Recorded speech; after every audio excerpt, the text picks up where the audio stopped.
En 1989, en pleno corazón de Beverly Hills, Los Ángeles, una tragedia conmocionó a toda la nación estadounidense. En la noche del 20 de agosto, José y Kitty Menéndez fueron brutalmente asesinados dentro de su propia residencia, un crimen que parecía sacado de una película de Hollywood pero que era dolorosamente real. El caso no solo impactó al país por la violencia del acto, sino también por el perfil inusual de las víctimas y los acusados. Dos jóvenes hermanos, Lyle y Eric Menéndez, hijos de los fallecidos. José Menéndez era un hombre ambicioso y de éxito. Había nacido en Cuba y llegó a Estados Unidos joven, escapando de la revolución liderada por Fidel Castro. Con esfuerzo y determinación construyó una carrera sólida en el mundo del entretenimiento, acumulando una fortuna considerable. Su esposa, Kitty Menéndez, natural de Pensilvania, era conocida por ser discreta y dedicada a la familia.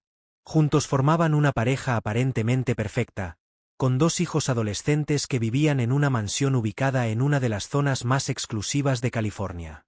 La casa donde ocurrió el crimen estaba situada en la prestigiosa calle Rodeo Drive, rodeada de muros altos y jardines bien cuidados. Era el retrato idealizado de una vida americana rica y estable. Sin embargo, detrás de esas paredes se escondían tensiones familiares, secretos oscuros y un clima de control emocional que muchos consideran el detonante del trágico desenlace.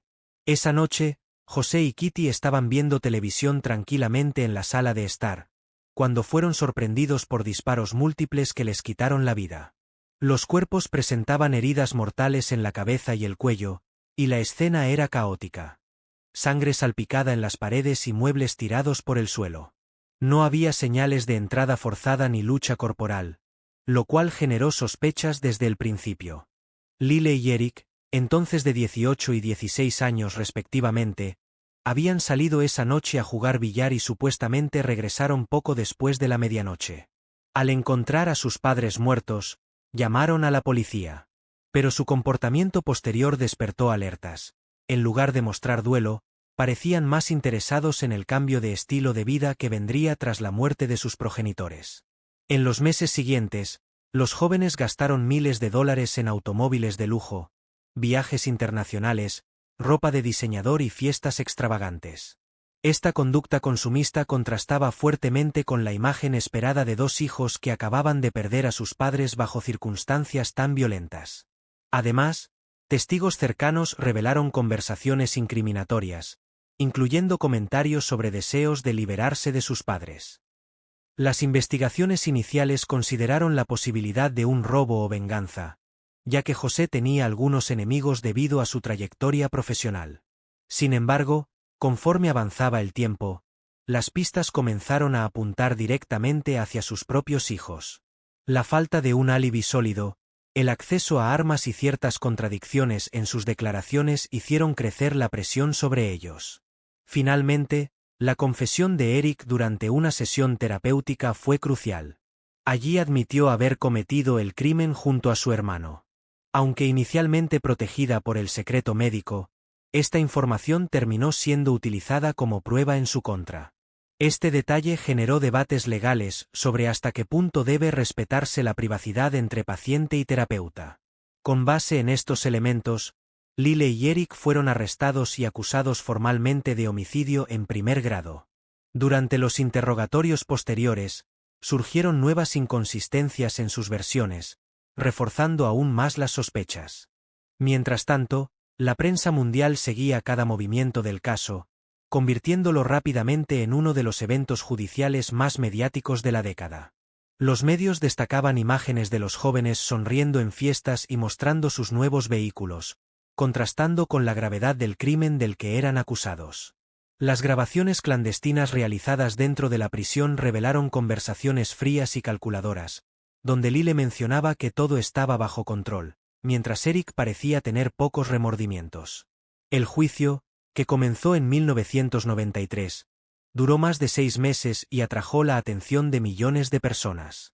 Transmitido en vivo por canales como Court TV y CNN, el proceso judicial se convirtió en un fenómeno cultural y social sin precedentes.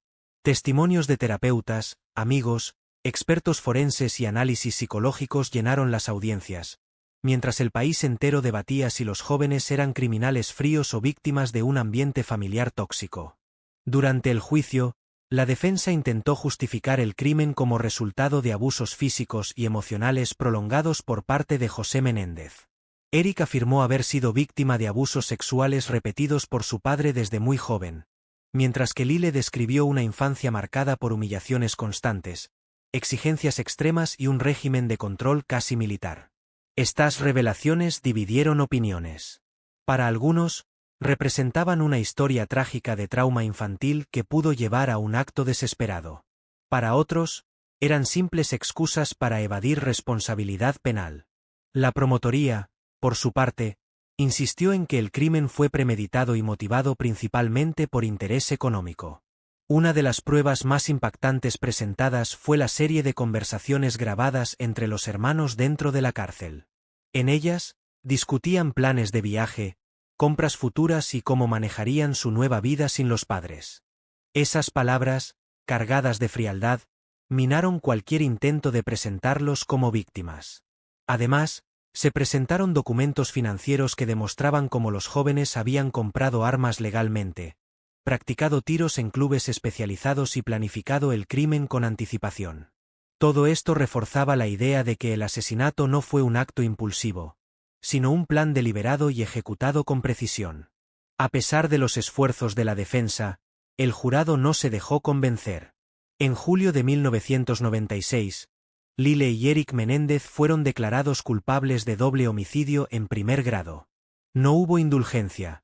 El juez dictó 2 sentencias de prisión perpetua consecutivas, sin posibilidad de libertad condicional.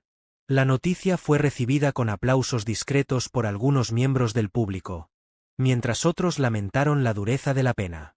La decisión marcó el fin oficial del caso, aunque su eco continuaría resonando en libros, películas, documentales y programas de televisión durante décadas.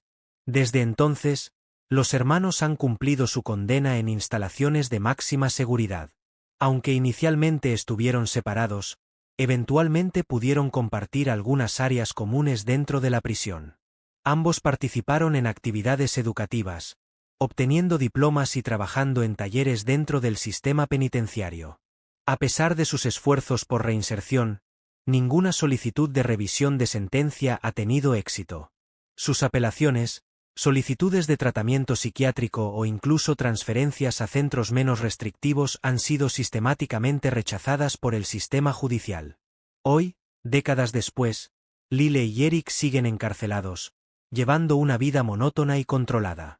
Sus contactos externos son escasos y regulados, limitándose a llamadas supervisadas y cartas ocasionales. La sociedad los recuerda como uno de los casos más emblemáticos de crimen familiar en la historia moderna. El impacto cultural del caso ha sido enorme. Desde los años 90, el asunto ha inspirado docenas de producciones audiovisuales, incluyendo películas, series, documentales y podcast. Programas como Dateline NBC, 48 Hours y American Crime Story han explorado diferentes aspectos del caso, manteniendo el interés público constante. Revistas como People, Time y Newsweek publicaron portadas especiales, mientras escritores y periodistas investigativos dedicaron libros enteros a examinar las dinámicas familiares, los errores judiciales y las fallas del sistema de protección infantil. Estudios universitarios de derecho, psicología y comunicación lo citan frecuentemente como ejemplo de cómo la intersección entre justicia, trauma y medios puede moldear la percepción pública. Incluso en comunidades en línea, foros de investigación criminal y redes sociales, el caso sigue siendo tema de debate. Analistas, teóricos de conspiraciones y fanáticos de verdaderos crímenes continúan revisando evidencia, analizando testimonios y proponiendo nuevas hipótesis sobre lo que realmente sucedió aquella noche en Beverly Hills. Muchos se preguntan si todo fue obra de los hermanos o si hubo más involucrados. Se han levantado teorías alternativas que sugieren la participación de terceros, la existencia de un cómplice desconocido o incluso un asesinato contratado relacionado con negocios turbios de José Menéndez. Pruebas forenses no concluyentes, huellas de calzado extrañas y testimonios anónimos alimentan estas especulaciones. También se ha cuestionado la posibilidad de que Kitty Menéndez tuviera conocimiento previo del plan de sus hijos y decidiera no intervenir. Cartas personales encontradas en la casa indican insinuaciones veladas sobre el estado de su matrimonio y cierta resignación ante el destino que podría llegarle a su esposo. En definitiva, el caso de los Irmãos Menéndez trascendió las fronteras del tribunal y se convirtió en un fenómeno social, cultural y mediático. Representa una historia compleja de poder, trauma, ganancia, control y destrucción familiar. Ha servido como advertencia sobre los peligros del abuso infantil, la presión social por el éxito y la facilidad con que el dinero puede ocultar problemas graves. También ha puesto en evidencia las lagunas del sistema judicial, especialmente en cuanto al tratamiento de menores en conflictos con la ley. Más allá del crimen en sí, este caso nos recuerda que detrás de cada tragedia hay historias humanas profundas, decisiones equivocadas y consecuencias irreversibles. Nos invita a reflexionar sobre cómo las relaciones familiares pueden convertirse en campos de batalla silenciosos y destructivos. Y, quizás lo más importante, nos enseña que nada es completamente blanco o negro. En los casos más oscuros, siempre hay sombras, matices y verdades que tal vez nunca conoceremos por completo. El veredicto del juicio marcó el destino de Lyle y Eric Menéndez para siempre. Tras más de 6 meses de audiencias, testimonios y análisis forenses, el jurado dictaminó que ambos eran culpables de doble homicidio en primer grado. La noticia se difundió rápidamente por todo Estados Unidos, con millones de personas siguiendo la decisión en tiempo real a través de los medios. El anuncio fue recibido con una mezcla de alivio, sorpresa y controversia.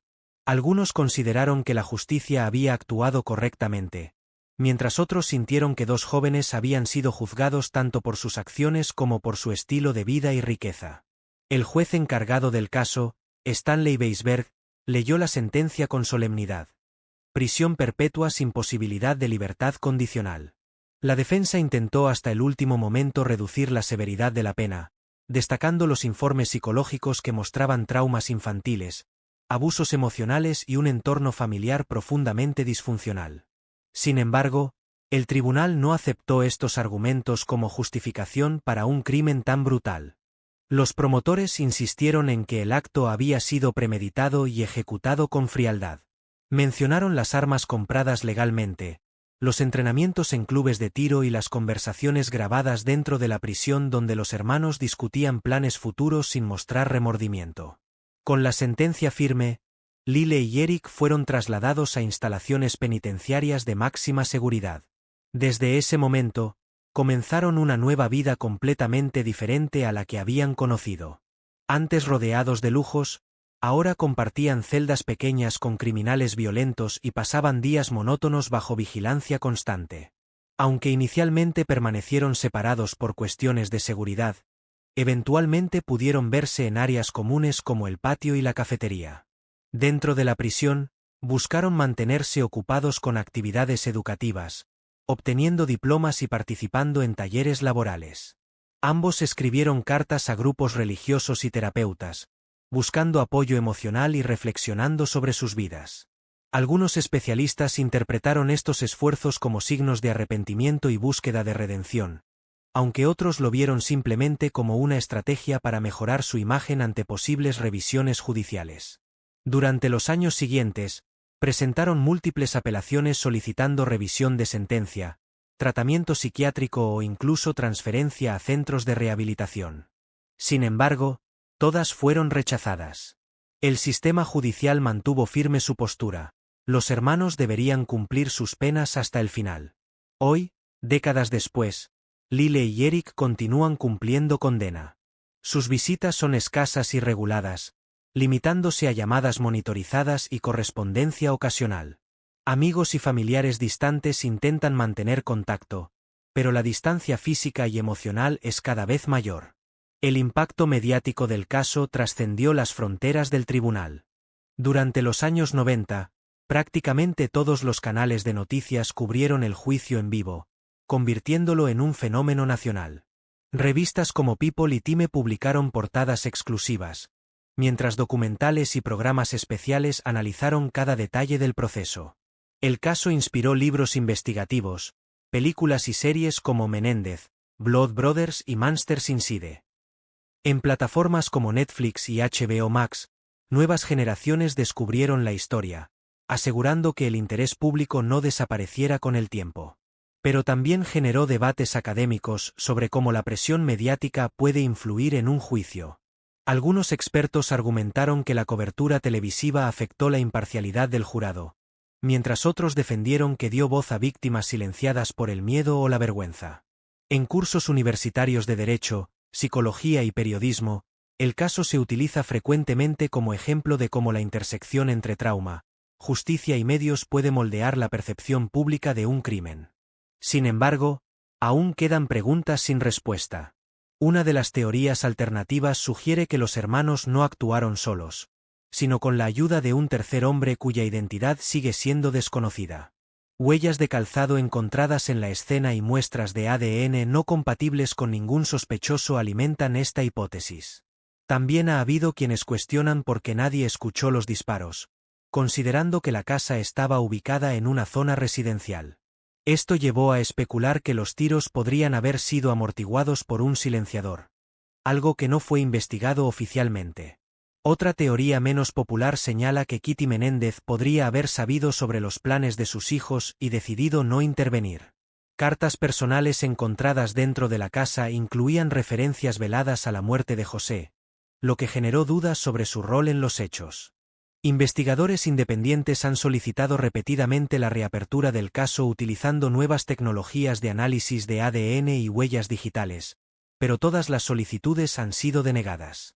Eric, en una carta desde la cárcel, afirmó que todavía hay mucho por descubrir y que algunos secretos murieron con mis padres. Estas declaraciones solo aumentaron el interés por encontrar respuestas definitivas, especialmente entre aquellos que creen que los hermanos pudieron haber sido manipulados o utilizados como piezas en algo más grande. Comunidades en línea y foros de investigación criminal continúan debatiendo el caso, analizando vídeos antiguos, transcripciones de juicios y fotografías de la escena del crimen. Cada nuevo detalle, por mínimo que sea, revive el interés colectivo por resolver uno de los misterios más intrigantes de la historia reciente. El legado del caso no solo reside en el crimen en sí, sino en lo que revela sobre la complejidad humana, la fragilidad de las relaciones familiares y la facilidad con que el dinero puede ocultar problemas profundos. Muestra cómo el trauma infantil, cuando no es atendido, puede llevar a decisiones extremas. También refleja cómo la sociedad tiende a juzgar con dureza a quienes cometen crímenes graves, sin detenerse a considerar los contextos psicológicos que pueden estar detrás de esos actos. Para muchos, el caso de los Irmãos Menéndez representa un recordatorio sombrío de que ni siquiera la aparente perfección familiar garantiza la paz interior. Detrás de fachadas opulentas pueden esconderse conflictos silenciosos que terminan estallando de formas inesperadas. Ha servido como advertencia sobre los peligros del control parental excesivo, la presión social por el éxito y la falta de comunicación abierta dentro de las familias. Es un caso que invita a la reflexión, no solo sobre la justicia, sino también sobre la salud mental y el sistema penitenciario juvenil. Cada nueva generación parece encontrar algo valioso en este caso, ya sea una lección sobre los riesgos del abuso emocional, una crítica al sensacionalismo mediático o una exploración de las fallas del sistema judicial. Y tal vez, por encima de todo, nos recuerda que en los casos más oscuros, no todo es blanco o negro. Hay matices, hay sombras, hay decisiones equivocadas, y hay consecuencias irreversibles. Así, el caso de los Irmãos Menéndez seguirá siendo tema de debate, estudio y fascinación durante mucho tiempo. Porque detrás de cada crimen, hay historias humanas profundas, complejas, y a menudo, incomprendidas.